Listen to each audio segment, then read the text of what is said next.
अनुसूचित जनजाति छत्तीसगढ़ का मामला है। अपने हक के लिए, अपने प्रमोशन के लिए संगठन दिल्ली तक पहुँचे हैं। छत्तीसगढ़ में कांग्रेस की सरकार है और दिल्ली में कांग्रेस का हेडक्वार्टर है। सोनिया गांधी, राहुल गांधी तक भी ये बात पहुंचाई गई है, समय मांगा गया है। हमारे साथ हैं संदेश सिंह कोमरे, उपाध्यक्ष हैं। आइए जानते हैं कि इस पूरी घटनाक्रम है क्या।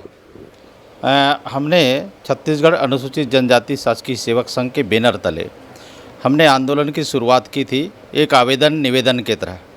8 जून से 14 जून तक विभिन्न हमारे माध्यम हैं, उन माध्यमों के माध्यम से हमने एक पत्र आवेदन दिया सीधे कलेक्टर के माध्यम से, और जितने भी हमारे जनप्रतिनिधि हैं उनको हमारे जिला अध्यक्षों के माध्यम से, ब्लॉक अध्यक्षों के माध्यम से हमारे जो 9 सूत्री मांग है उन पर मांग के लिए हमने सभी जनप्रतिनिधियों को आवेदन दिया। दूसरा चरण हमने शुरू किया था 14 जून के बाद 20 जून को, जहां पर हम 20 जून को हमारे सभी जितने भी हमारे माध्यम हैं, सोशल मीडिया का माध्यम, ट्विटर हैंडल, फेसबुक, इंस्टाग्राम के माध्यम से माननीय राज्यपाल को, माननीय मुख्यमंत्री को, माननीय सोनिया गांधी को, माननीय राहुल गांधी को, जितने भी हमारे जनप्रतिनिधि हैं उनको हमने ट्विटर और फेसबुक के माध्यम से हमने उसको ट्वीट किया। हज़ारों की संख्या में हमारे कर्मचारी आरक्षण में, पदोन्नति में आरक्षण जो बहाल किया जाए,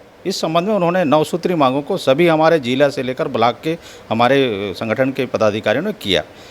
फिर भी हमारे लिए सरकार ने कोई प्रतिक्रिया नहीं किया। उसके बाद तीसरी चरण का आंदोलन हुआ, जिसमें माननीय मुख्यमंत्री, माननीय राज्यपाल जी को, माननीय प्रधानमंत्री जी को भी, माननीय राष्ट्रपति जी को भी कलेक्टर के माध्यम से हमने आवेदन किया। तब भी हमारे सरकार हमारे पदोन्नति में आरक्षण की जो व्यवस्था की है जनजाति समुदाय के लिए, उस पर किसी तरह कोई ध्यान नहीं दिया। फिर हमने 26 जुलाई को पूरे प्रदेश में जनजाति समुदाय के शासकीय सेवक संघ हैं, जिसमें जुड़े हुए हैं IAS से लेकर 4th क्लास के लोग। उन्होंने कहा कि हमको एक प्रदर्शन करना है जिसमें विधानसभा घेराव और मुख्यमंत्री को हमको ज्ञापन देना है। तो 26 जुलाई बूढ़ा तालाब से हमने एक ज्ञापन तैयार किया और ज्ञापन एक आयोजन किया, जिसमें हज़ारों की संख्या में लगभग 40 से 50 हज़ार लोग आए और हमको विधानसभा घेराव का मौका नहीं दिया और मुख्यमंत्री को आवेदन के रूप में हमारे ADM साहब को भेजे। हमने 9 सूत्री मांगों को तत्काल हमको पूरा किया जाए, अन्यथा उग्र आंदोलन किया जाएगा। तो उनके प्रतिनिधि ने कहा कि हम इसको बिल्कुल 15 दिन के अंदर हम इस बात को बिल्कुल सरकार के पास। ये लड़ाई कब से चल रही है? ये लड़ाई जून से चल रही, 4 जून से लड़ाई चल रही है। यानी वर्तमान में जो कांग्रेस सरकार है तब से लड़ाई शुरू हुई, या पहले से छत्तीसगढ़ में BJP की सरकार थी तब से? नहीं, अभी चल रही है। जो कांग्रेस की गवर्नमेंट है ये, तब से ये क्या है, कांग्रेस की गवर्नमेंट के आने के बाद हाई कोर्ट ने जो पदोन्नति में आरक्षण देने का प्रावधान था सरकार को, उन्होंने अपास्त कर दिया और सरकार से कहा कि आप इस पदोन्नति में आरक्षण अगर आपको नियम बनाना है तो आप बनाइए और तुरंत इन लोगों को जो व्यवस्था में है नियम अनुसार पदोन्नति दीजिए। लेकिन सरकार ने 3 साल हो गया, पदोन्नति में आरक्षण के जो नियम बनाना चाहिए वो नहीं बनाया। इसलिए इसी गवर्नमेंट के समय हमने ये आंदोलन शुरुआत किया। और कितने कर्मचारी प्रभावित हैं इस पदोन्नति के मामले में? पदोन्नति के मामले में लगभग 10 से 20 हज़ार लोग प्रभावित हो गए हैं। उनको पदोन्नति लेवल से किस लेवल तक के कर्मचारी? ये देखिए, द्वितीय श्रेणी से लेकर 4th क्लास तक के पूरे कर्मचारी प्रभावित हैं इसमें। क्या लगता है आपको ये किसी लीगल प्रॉब्लम के कारण है या जानबूझकर? हमको तो लगता है कि लीगल प्रॉब्लम को अगर सॉल्व किया जाए सरकार, तो निश्चित रूप से हमारे लोगों को फ़ायदा होगा। लेकिन सरकार इसको ध्यान नहीं दे रहा है। इससे हमको भी असमंजस की स्थिति में है कि सरकार 3 साल बीत जाने के बाद भी पिंगुआ कमेटी का जो रिपोर्ट तैयार करने के लिए पिंगुआ साहब को एक कमेटी का अध्यक्ष बनाए, लेकिन 3 साल भी सरकार के पास वो कमेटी प्रस्तुत नहीं कर पाई। इससे हमको संदेह हो रहा है कि ये जानबूझकर किया जा रहा है या फिर हमको हरासमेंट किया जा रहा है। ये भी एक संदेह के दायरे में है। अनुसूचित जाति को लेकर के मामले कहीं न कहीं छत्तीसगढ़ में संदेह में है और परेशानी इस बात का है कि इनकी लड़ाई पदोन्नति को लेकर के है और इनका कहना है कि अपर कास्टों की पदोन्नति इस कोविड काल में किया गया है। अब ये टेक्निकल कारण है या कानूनी कोई प्रॉब्लम है या आगे क्या शब्द प्रयोग किया जाए ये कहना मुश्किल है। हमारे साथ थे उपाध्यक्ष जी जिन्होंने इस सारी बातों को रखा। और इसके अगले अंक हमारे साथ अध्यक्ष हैं, उनसे पूरी जानकारी लेते हैं। रोक दीजिए दिलीप। RN ध्रुव हैं हमारे साथ, अध्यक्ष हैं संगठन के, और यह संगठन छत्तीसगढ़ अनुसूचित जनजाति सेवक विकास संघ। लड़ाई है पदोन्नति की और करीबन 20,000 कर्मचारी इससे प्रभावित हैं, और संस्था के अध्यक्ष हैं। जानते हैं कि तकलीफ़ क्या है और ये तकलीफ़ का कितने समय में निवारण हो सकता है, जो अभी तक की लड़ाई रही है। क्या कहेंगे? अनुसूचित जनजाति समाज का बहुत बड़ा मुद्दा है, और छत्तीसगढ़ में जब पूरे देश में जब कोरोना काल होता है, वैसे समय में अनुसूचित जनजाति वर्ग के हकों को छीना जाता है। राज्य सरकार विभिन्न विभागों में हजारों की तादाद में पदोन्नति करती है, जिसमें अनुसूचित जनजाति वर्ग के लोगों को छोड़ देती है। उसके कारण हो ये रहा है कि हमारा आदिवासी समाज का जो बाबू है वो बड़ा बाबू बनता, तो हमारे जो बाबू के पद खाली होते हैं उसमें आदिवासी समाज के बेरोजगार युवा जाता।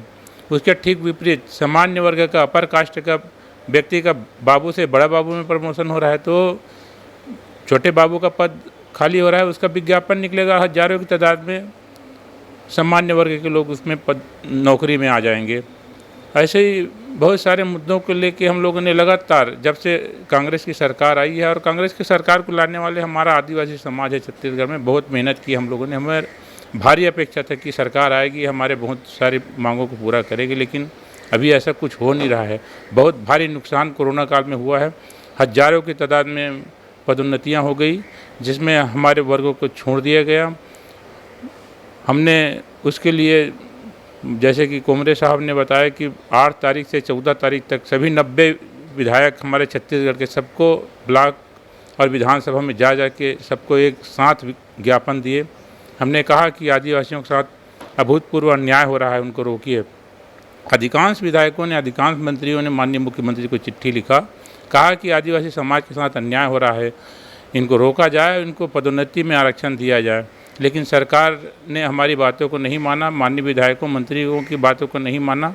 परिणाम स्वरूप हमको दूसरे चरण में आंदोलन करना पड़ा। जैसे कि कोमरे साहब ने कहा, लाखों की तादाद में ट्विटर के माध्यम से महामहिम राज्यपाल को, माननीय मुख्यमंत्री को, माननीय श्रीमती सोनिया गांधी जी को, श्री राहुल गांधी जी को हमने ट्वीट किया। हम लोगों ने मान लिया कि 20 तारीख को हमारा ये पूरा हो जाएगा, लेकिन कुछ नहीं हुआ। परिणाम स्वरूप तीसरे चरण का आंदोलन करना पड़ा, चौथे चरण का आंदोलन करना पड़ा। सरकार हमारे मांग पर जरा भी ध्यान नहीं दे रही है, तो हम लोगों को मजबूरन आज दिल्ली में आना पड़ा है। हम चाह रहे हैं कि हमारे शीर्ष नेतृत्व माननीय राहुल गांधी जी, माननीय श्रीमती सोनिया गांधी जी यदि हमें समय प्रदान करें तो हम अपनी बातों को रखें। और जैसे कि शुरू से रहा है कांग्रेस के इतिहास, आदिवासियों का हमेशा हितैषी रहा है, वैसे ही छत्तीसगढ़ में कांग्रेस की सरकार जो आई है वो हमारे हितों के बारे में सोचे। आज आप लोगों ने उनको जिताया, उसके बाद भी आपको उसका फ़ायदा मिलता हुआ नहीं दिख रहा है। अभी तो बहुत मुश्किल हो रहा है। माननीय मुख्यमंत्री जी ने घोषणा किया था पिछले विश्व आदिवासी दिवस समारोह में कि 1 महीने में हम जितने फर्जी जाति प्रमाण पत्र धारी है, आदिवासी प्रमाण पत्र लेके नौकरी करना है, सबको बाहर करेंगे। एक चपरासी तक बाहर नहीं हुआ है।